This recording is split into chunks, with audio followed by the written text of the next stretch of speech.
Well, welcome to the channels. Listen, I'm going to have to say it now. It's a big disappointment. Arsenal 0, Paris Saint-Germain 1. I think on the whole of it, maybe they just shaded it on the day. I thought in the first 20 minutes they outplayed us. My disappointment is every time we play at home in big competitions, we don't turn up. And today, I honestly think I'm going to say it. I'm going to say it now. I think the manager today. I looked at him today. And again, it's another big game, and again found wanting because he did not change that midfield. It was not working in there, and I think at the end of the day, they dominated the midfield. We knew that was going to happen. We said that we had to make the change. Maybe, okay, you went with that in the first place, but then you got to change it. One substitution in the 89th minute, not good enough. Dan, I'll come to you for. I'm going to piss you off, Russ, and put down on there. First of all, I know you're moaning about him, captain today. I've got to say, he's now, as I think, as Kenny alluded to, credit gone. Poor performance. There's not even any credit in the bank, bruv. I mean, this is a poor leader out there. Let me tell you that. It's poor performances, individual performances are poor. I'm sick of trying to stick up for him now, judges. I'm sick of trying to stick up for Odegaard now. He's been bad all season. He was bad again tonight. He's spinning around like Cardi Minogue. There's nothing else happening on his game. It's poor. None of his vision's there. None of his shots are there. None of his passing's there. It's just a very sideways and backwards performance from him now. And we needed him today. Listen, we needed all of them to step up, but I'm looking at my leader and my captain and I'm asking where he is, right? Because I see Declan Rice and Gabriel as my two captains personally, but everyone keeps telling me that's out of order, Dan. This guy is a role model to everybody else. He wasn't a role model out there, because Vitinha has absolutely bossed it out there tonight. Let me tell you that. And let me tell you that Mikel Arteta and Edu have both gone over to Porto, right, which is the equivalent of going to Wicks, looking at a bathroom sink and buying a bucket, because that's what they did. They bought Fabio Vieira instead of the bathroom sink, which was fucking Vitinha, who was absolutely balling out tonight on the carpet. Absolutely balling out. Passing it round everyone. This is easy for him. This weren't hard. He's thinking, is this Arsenal? I thought this Declan Rice was supposed to be good. I thought this would definitely miss Thomas Partey, by the way. Yeah. Let me tell you, say sorry to Kenny Ken as well, by the way, because he is by far the best number 6 at our club, Thomas Partey. Let me tell you that. He is absolutely missed tonight. Yeah, he absolutely bossed our midfield against Real Madrid. Vitinha and João Neves are going, this is fucking easy. We'll have some of this. Where's this Martin Odegaard geezer? This guy from Norway who's supposed to be our captain, supposed to be our leader. He was shit tonight. I'm sorry, judges. Our midfield tonight was an absolute disgrace. It got absolutely bossed by the best trio in Europe. It got absolutely bossed. We didn't even lay a glove on them, mate. This was easy for them. Within 3 minutes, they're 1-0 up, right? We're still singing North London Forever, we're 1-0 down. You'd hardly even hear the goal go in because all of us are still screaming, oh shit, we're 1-0 down. And from that, PSG, I swear to God, outclassed us, mate. It was just a passing match, friendly for them, nothing. Didn't lay a glove on them, nothing from us tonight. And our manager waits till 89 minutes to bring anyone on. What's happening here? I have to say that's one thing. I'm going to say one thing, a bit of a devil's advocate there. Thomas Partey let us down. But that stupid booking because he's so important. Not only is he in his holding role, Declan Rice can get around a lot more than Mourinho, and we didn't have that today. And we missed that today. We missed that in that left 8 position, didn't we? We had nothing down that side. Skelly was virtually ineffective. It was just tepid. That's the only thing I can say about it. It was tepid. We're still in it because we're only 1-0 down, but it was a dreadful performance for me. That was. Well, I'm going to say it now, and it keeps coming back to me many times, and I don't like criticising all that, but when the pressure's on Russ, this team don't perform. Raya today made a great save, but other than that, his kicking was atrocious. I look at the back foot. Saliba didn't look comfortable today. Kivio didn't look comfortable. Miles Skelly had his toughest game, I felt like, I've got to give them credit. Midfield and up front, Trossard was the only one that I thought Saka and Martinelli were poor today, to be fair. And I felt that Trossard worked hard. It's a mentality thing, Lee. Yeah, I think it starts from the manager. It starts from the manager. It starts from the people who are employing the manager, as I've alluded to before. And the fans give it their all, but apparently Wayne Rooney said Arsenal fans let down the team today because when we went 1-0 down, we didn't show enough. I think he's got a good point, but I think round me, I think it was like that. I think we started off like on the front foot as fans, and we give it our all, but you can only go so much with that mantra about fans and how much they can do for the team. We can only do so much, and when we've been doing that for 3 years, pushing the team, screaming our knackers off all the time. It gets to a point where you think, I can't do that no more. And I had people around me saying, I can't do this no more. I can't keep pushing this because they're not giving me nothing back in return. It's like Odegaard's walking around waving his arms up in the air. I can't stand it when players do that, like, and the manager's doing it tonight, like, Yeah, you know he's what I doing mean? it as Come well. on. Makes a sub then. When he's doing this, how about you start making a sub instead of getting us to do that? Yeah, yeah. It's 89 minutes. We bought on Ben White for Timber. What's that going to do? Yeah. Like for like. He's bought on one area. How long did it take for Odegaard to stay on that pitch? One of the fans Come on, round- an injury time. One of the fans around me, I said, like for like again. He went, what are you moaning about? I went, well, it's a like for like sub, but that's not going to fucking change anything, is it? No. That's not going to change the momentum of the game. Not like another attacking midfielder in the middle, or on one area coming on when he did an 89 minutes. What was the point of that? It was pointless substitution. To be honest, that winds me up more than anything when those substitutions were being made, because you just think, like, what is the point of it? Like, we was very upbeat before the game, weren't we? Like, you know what I mean? What overall feeling of that game? Lee, it comes down to squad depth again. We take one player out of the midfield, Thomas Partey, and we're found wanting.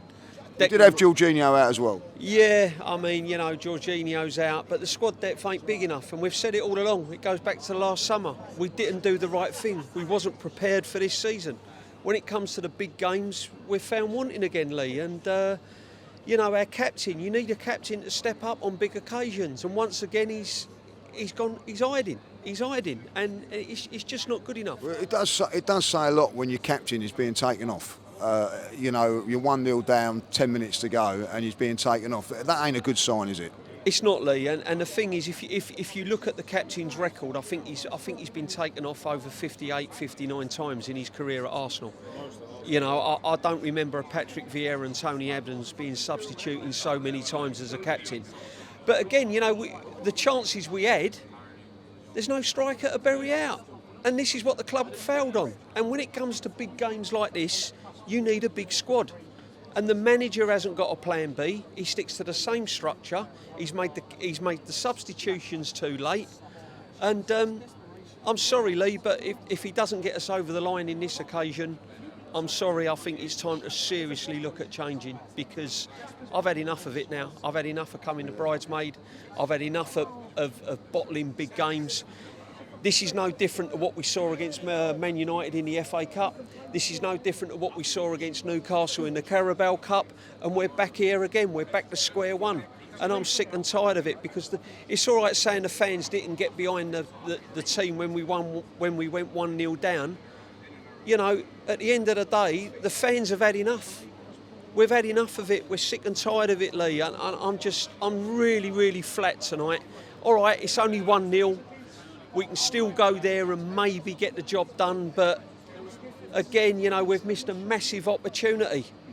You know, and you know, you got that lot down the road playing Thursday. If they go and smash their semi-final, it's just sickening, mate. I'm sick to death with it. He's had £750 million spent on the club, and our squad is nowhere nearer of getting over the line, and I'm just really fed up with it, Lee. I'm really flat, mate. Listen, I know, I understand that, because we weren't before the game. We was we was upbeat. Yeah, we was upbeat. It's the performance that's done it, isn't it? Yeah, it is. It's the performance again, but you've got to ask yourself why. Why does it keep happening? You know, is it the tactics? Is it because we're lacking a leader on the field? I don't know what it is. I mean, Declan Rice again tried to do things. He was driving forward. I've just got to say about Mourinho. Mourinho was bought as a midfield player, and he's been playing up front. And all fair enough. He scored goals, and give him his flowers. But he's come back into midfield today. Where was he? No, where was he? Not good enough. Not good enough, mate. No. I'm sorry, Lee. I wanted to really, really be upbeat and be positive, but something really has got to change. It's got to be a big summer. It's a big summer now, and if we go out of this competition, the pressure's on this manager big time, I'm afraid. I'm sorry, mate. Yeah, I agree. Like, Kenny, this will bring you in a second. Like, you know, I think, like, really, it is a disappointment. It's the performance, isn't it? I think if at the end of the day you can look at it.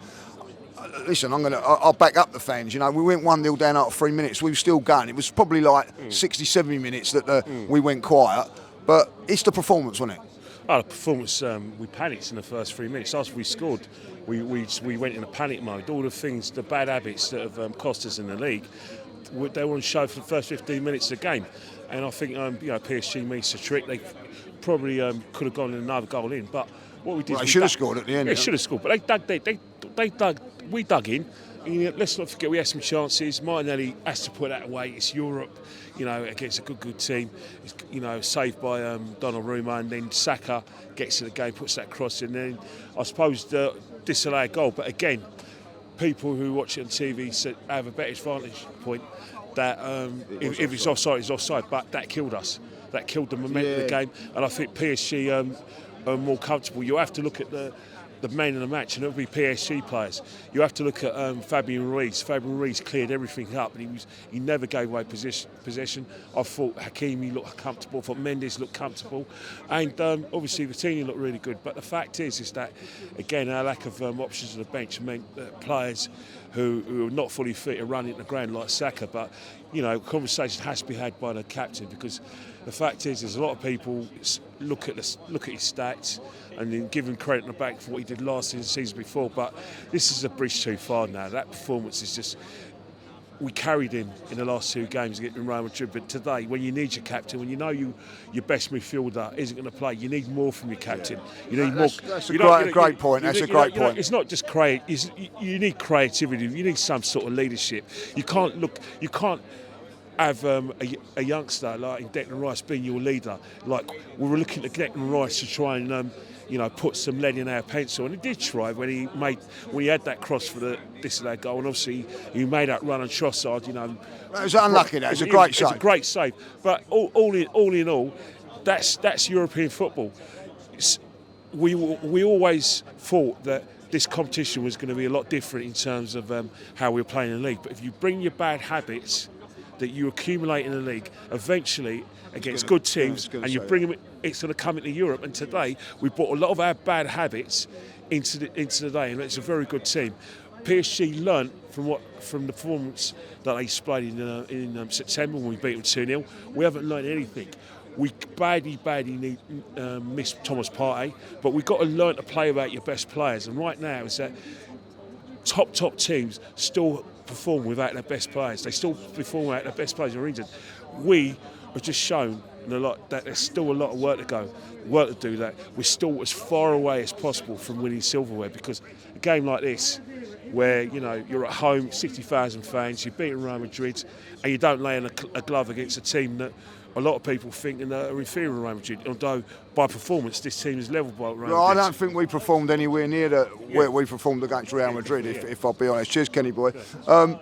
Listen, 1-0 down. Paris Saint-Germain were 1-0 down at home against Liverpool, come back and won it.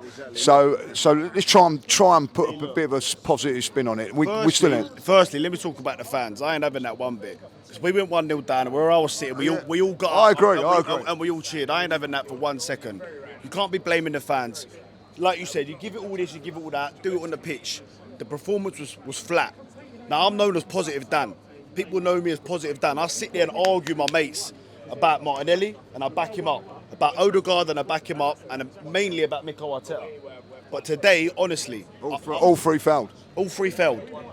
How can you let a team in the semi-finals of the Champions League come and dominate you like that?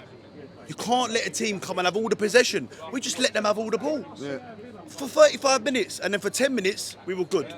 At the end of the first half. End of the first half, we started to come into a bit, didn't we? And then second half, all right, we got a goal, it didn't count. But where was the substitution? 78 minutes, I'm looking. Where's the substitution? Wanyeri, like you said, why the hell was Sterling playing against bloody Palace? Because he's leaving. He's done fuck all, yeah, right? He's done nothing for Chelsea, nothing for City. He's useless for us. Unless it's because his son's at the club, I don't know what's going on. But why is he playing over Wanyeri? Because if we need a goal today, we're going to be calling on Wanyeri, right? But he's starting Sterling against Palace in a game which would have been good for him to get some minutes. You can't ask Wanyeri to come on in a Champions League semi-final 5 minutes. You can't. 1 minute. It's ridiculous. Yeah, it's poor. Ben It's poor White's, from the manager. Ben White's coming on. He done all right, Ben White. No, I know. But listen, you look at the bench and you're thinking, what have we got to come on? But why did you leave it so late? It clearly weren't working. Well, I'm not being wrong. I see 4 players warming up. I don't know any of their names. Exactly. Right? And I'm thinking, what are you boys warming up for? Because it's pointless. You ain't coming on. Exactly. Martinelli, right? I went out to Madrid. I had 300 quid on Arsenal to win. And he got that chance and I thought he ain't going to score. And he scored it. But do you know why he scored it? Because there was no pressure. Yeah. Because the game was done. Yeah. Today the pressure's on him. He's not scored. And like you said, Seka was off it. But you can't all rely on him. Yeah, Trossard. What was Trossard doing? So what we saying here? Let's round it up now. Like, is it because there was a bit of pressure on today that we didn't perform? You know what it is? See Partey, once he was injured, I think we all just kind of thought it would be all right. Suspended, sorry. We all thought it'd be all right. If that was Declan Rice, we all would have been panicking. But Partey's just as important. 100%. He's just as important, isn't he? Listen, that's the key. He's back. He's back next week. Back. So listen, it ain't over. We can go out there and listen. As much as we didn't have possession today, that's going to be our job out there. We've got to go out there, score early, try and silence their crowd. All the pressure's going to be on them. They ain't won the Champions League either, so there'll be massive pressure on them. So it ain't over yet. Don't get me wrong, but it's very, very disappointing today. All right, let's sum it up. Can Arsenal do this, Dan? Can they come back? Well, look, we can turn it around. Of course, we're lucky it's only 1-0. They had 2 or 3 chances tonight where they could have actually potentially killed the game off. But I do feel that we can turn it around out there. The problem I've got, Lee, is I think they're going to score. Well, no, that means we need 2 just to take it to extra time. This is going to be a big, big mountain to climb now. God, so there's no away goals. Yeah, you know what they were saying? We said that, Dan. We said that like when they scored, at least there ain't away goals, and so that's a positive. Exactly. Listen, we haven't played well tonight. I'm a little bit disappointed in the way we played as well. I've got to say, like, you know, I felt the pressure was on today, and certain players didn't perform. Can we go there and win it? Yes. Do I think we can? No. I think that you know you've got to win it. Paris. We drew, didn't we? We drew over there and won 1-0 here, like. But we drew last time over there. We've got to go there and win. For me, we could draw over there. For me, you know, you've got to win your own games, and that's three competitions now. We haven't. We go on to next week. You know, like Saturdays you know, it's just a waste of time for us being here, like, you know. So listen, we're going to leave it there. Final score: Arsenal 0, Paris Saint-Germain 1. Big disappointment tonight. The result's bad enough, but on top of that, the performance weren't good enough. I will say this: Trossard, I thought worked hard, good chance, but that was a great save from their goalkeeper. But when you have chances, you have to take them. Listen, PSG missed a couple as well, so we're still in it, but only for a week.